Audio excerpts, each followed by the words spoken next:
Opened on Halloween of 1993, the Orange Line is the most recent L line in the city of Chicago to be built from scratch. While the Pink Line is 13 years newer, it was created entirely using existing infrastructure, so it doesn't really count as the newest line in my opinion. The Orange Line is quite unique as it is almost entirely built upon freight right-of-ways, using elevated infrastructure to hop from one to another. The exception of this is when the line travels across the Red Line to join the South Side Main Line before entering and leaving the loop in the usual clockwise pattern. Having the line follow freight tracks was great for construction costs, but because of this alignment, most stations feel quite isolated from the streets that they serve because they were built with a kiss-and-ride mentality. The plan for an L line to run along Archer Avenue existed as far back as 1923 in the Kelker Plan.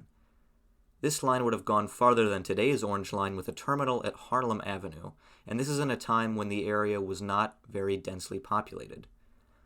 Most of these transit plans came and went, and with them, so too did the prospect of having a Southwest Side L.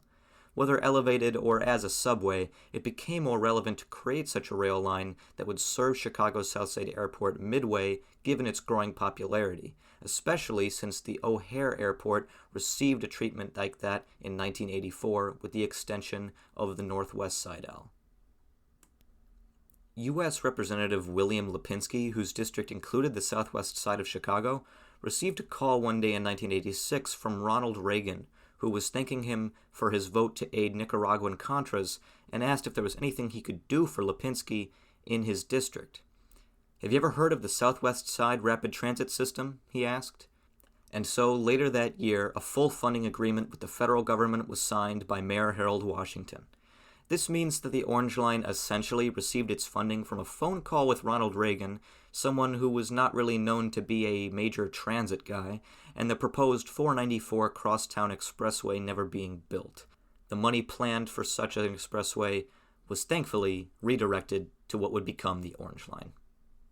As of today, the Orange Line runs for 13 miles from Chicago's Loop to Midway Airport. Serving 16 stations, the current cars to run on the Orange Line are the 2600 series. However, those are soon to be replaced entirely by the 7000 series being built right now. By the way, the Midway terminal sucks.